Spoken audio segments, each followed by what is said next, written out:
اب چند حدیثیں بیان کرتا ہوں آپ دوستوں کے سامنے تاکہ ہمارے کانوں میں اچھے الفاظ جائیں۔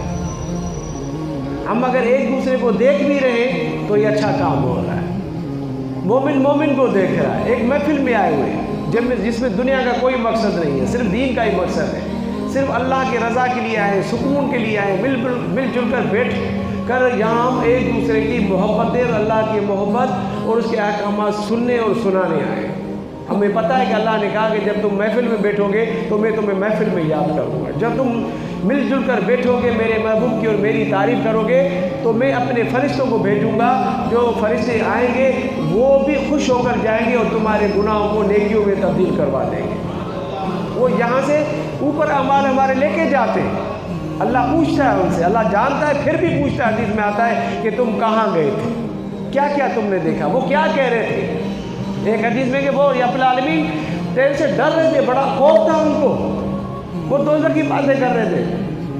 رب العالمین پوچھا پھر کیا انہوں نے دوزخ دیکھا تھا؟ بولا نہیں، دیکھا بھی نہیں تھا، لیکن پھر بھی ان کے دل میں تیرا خوف تھا۔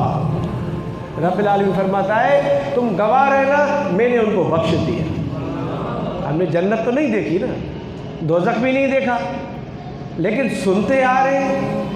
قرآن پاک ایک ایسی کتاب ہے جس میں اللہ نے سب کچھ درج کر دیا۔ بس جو رب ہم سے باتیں کرنا چاہتا ہے قیامت تک وہ باتیں اس میں آ گئی، بلکہ قیامت کے بعد والی بھی باتیں آ گئی۔ پھر اس کی تفصیل جو ہے میرے نبی نے ساری بتا دی، واضح کر دی میں احادیث کی صورت۔ تو اللہ نے ایک کھلی کتاب رکھی ہے، جب بھی تمہیں مجھ سے ملنا ہو وضو کرو، پاکیزگی حاصل کرو، قرآن کو کھول کے مجھ سے باتیں کرو، روزانہ آپ اللہ سے باتیں کریں۔ تو اللہ تعالیٰ ادھر رکھ ہی نہیں رہا ہے، تو ایک دیتا ہے میں تجھے 10 تحفے عطا فرماتا ہوں، اور اللہ تعالیٰ اس کے لیے 10 نیکیاں بھی اس درود پڑھنے کے لیے بدلے میں لکھ دیتا ہے۔ یعنی کہ ہم نے ایک درود پڑھا، اللہ نے ہم پر 10 درود بھیجے، رحمتیں بھیجی اور پھر نیکیاں بھی لکھ دی۔ آئیے دوسری حدیث کی طرف چلتے ہیں۔ حضور نبی کرم صلی اللہ علیہ وسلم نے فرمایا جو شخص مجھ پر ایک مرتبہ درود بھیجتا ہے تو اللہ تعالیٰ اس پر 10 رحمتیں نازل فرماتا ہے اور اس کے 10 گناہ معاف کیے جاتے ہیں اور اس کے لیے 10 درجات بلند کیے جاتے ہیں۔ نیکیاں الگ ہو گئی، درجات الگ ہو گئے، گناہوں کی معافی الگ تحفے میں مل رہی۔ اب بتاؤ ہمارے کان کیا کیا سن رہے ہیں؟ پیاری پیاری باتیں سن رہے ہیں، وہ کچھ سن رہے ہیں کہ اللہ کی اتنی بڑی نعمت ہے، اللہ نے ہمیں کان دیے کہ ہم قرآن کے لفظوں کو دیکھ رہے ہیں آنکھوں سے اور آواز پڑھ رہے ہیں زبان سے اور سن رہے ہیں۔ میرے پیارے اللہ کے محبوب کی باتیں سن رہے ہیں ان کانوں سے، جن کانوں کے بارے میں نے آیت سنائی کہ اللہ ان کے بارے میں پوچھے گا قیامت کے دن۔ حضرت عبداللہ بن مسعود رضی اللہ تعالیٰ عنہ سے مروی ہے کہ حضور نبی اکرم صلی اللہ علیہ وسلم نے فرمایا قیامت کے روز لوگوں میں سے میرے سب سے زیادہ قریب وہ شخص ہوگا جو اس دنیا میں ان میں سے سب سے زیادہ مجھ پر درود بھیجتا ہے۔ سب سے زیادہ کوشش کیا کریں روزانہ درود و سلام ضرور پڑھا کریں، کم از کم بھی 100 مرتبہ، کم از کم بھی 100 مرتبہ۔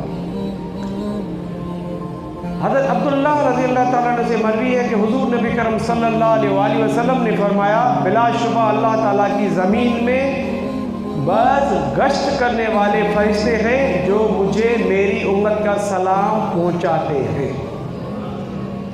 یعنی کہ ہم اگر یہ کہیں کہ ہمارے درود و سلام کہاں چلے جاتے ہیں، میرا رب کہتا ہے، میرا رسول کہتا ہے کہ فرشتے جو گشت کرتے رہتے ہیں وہ اللہ کی اور اس کے رسول کی بارگاہ میں پہنچا دیتے ہیں۔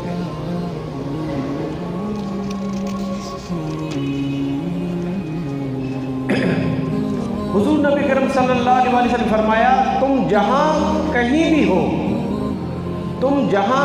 بھی ہو مجھ پر درود بھیجا کرو، بے شک تمہارا درود مجھے پہنچایا جاتا ہے۔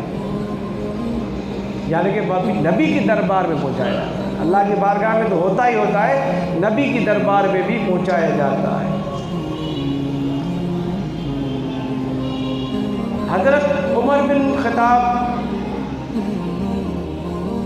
روایت فرماتے ہیں کہ یقیناً دعا اس وقت تک زمین اور آسمان کے درمیان ٹھہری رہتی ہے اور اس میں سے کوئی بھی چیز اوپر نہیں جاتی جب تک تم اپنے نبی کریم صلی اللہ علیہ وسلم پر درود نہ پڑھ لو۔